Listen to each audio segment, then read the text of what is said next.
Buenas tardes, ingeniera. Mi nombre es Edison Sanipatín. Yo les voy a hablar sobre la definición de la connotación pública.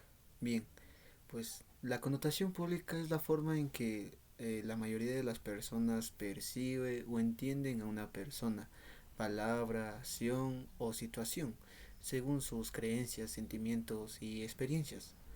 No se refiere al significado real o literal, sino a la imagen o impresión que se forma en la sociedad. Esta pues percepción puede ser positiva o negativa y muchas veces está influenciada por los medios de comunicación, la cultura y lo que se comenta entre las personas. Por ejemplo, una persona puede ser vista como honesta o corrupta dependiendo de lo que la gente diga o crea sobre ella. Pues en resumen, pues la connotación pública es la opinión general que se construye socialmente sobre algo o alguien. Eso, muchas gracias. Empezando por las desventajas, el acceso a inclusión. Inclusión significa lo público que es para todos. Legitimidad de confianza es que cuando la gente empieza a entender y se beneficia al colectivo, esa es la clave. El impacto social cuando influye positivamente en una sociedad. Desventaja, la falta de control, privacidad, que puede ser que un proceso público que puede llenar de datos e informaciones en que llega a un acuerdo que puede ser vulnerable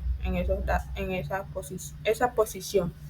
Burocracia y lenta es que los procesos son muy complejos y difíciles y lentos, en que puede ser una poca habilidad y puede frustrar a muchas personas. La percepción negativa es que también se asocia con intereses políticos que también termina generando desconfianza. Heterogeneidad de opinión es que también tiene un difícil dificultad para el consenso en que puede ser llega a una mala gestión.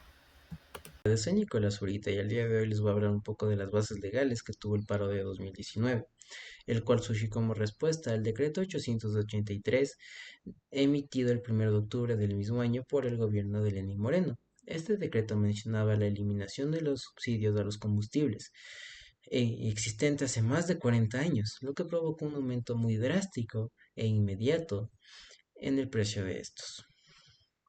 El movimiento indígena, representado por la CONAIE y demás movimientos que salieron a protestar por este incremento, se ampararon bajo sus derechos constitucionales de libertad de expresión, libertad de reunión pacífica y libertad de resistencia.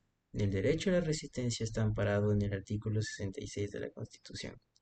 Además de mencionar el artículo 300 de la Constitución de 2008, ya que este menciona la equidad tributaria, algo que se utilizaba como principal argumento debido a la afectación a los bajos sectores con bajos recursos económicos.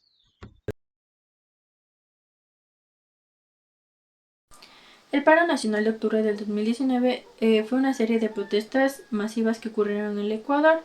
Esto se originó por la decisión que tomó el gobierno de Lenín Moreno de eliminar los subsidios de los combustibles, esto de acuerdo al decreto ejecutivo 883, eh, como parte de un acuerdo que se tenía con el Fondo Monetario Internacional eh, con el fin de reducir el déficit fiscal.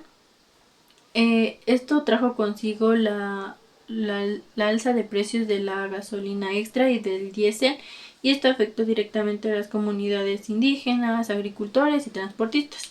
Este paro trajo consigo varios aspectos: enfrentamientos de personas con policías y militares, hubo cierres viales, cierres de carreteras, y esto llevó consigo que se diera un estado de excepción y toque de queda en el país. Y tras 11 días de movilización, el gobierno por fin derogó el decreto 883 que eliminaba el subsidio a los combustibles. Y esto se dio gracias al diálogo directo que tuvo el gobierno con las comunidades indígenas.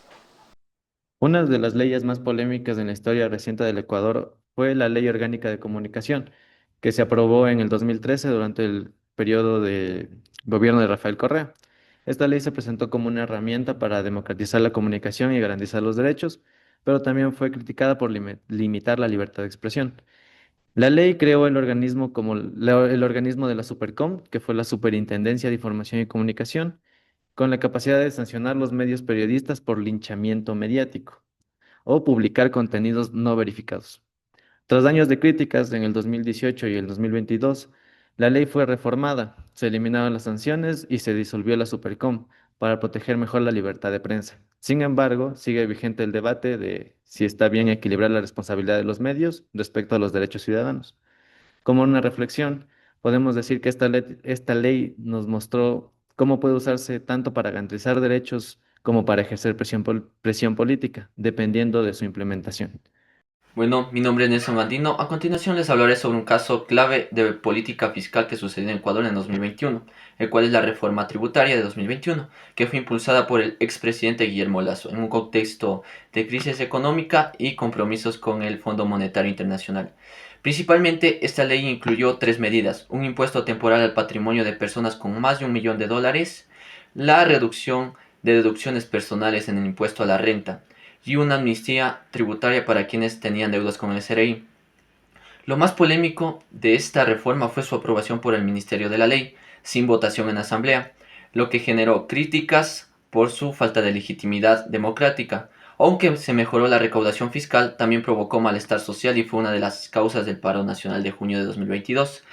Como conclusión podemos decir que en este caso se demuestra que una reforma puede ser legal, pero políticamente costosa si no es justa ni consecuada. Muchas gracias.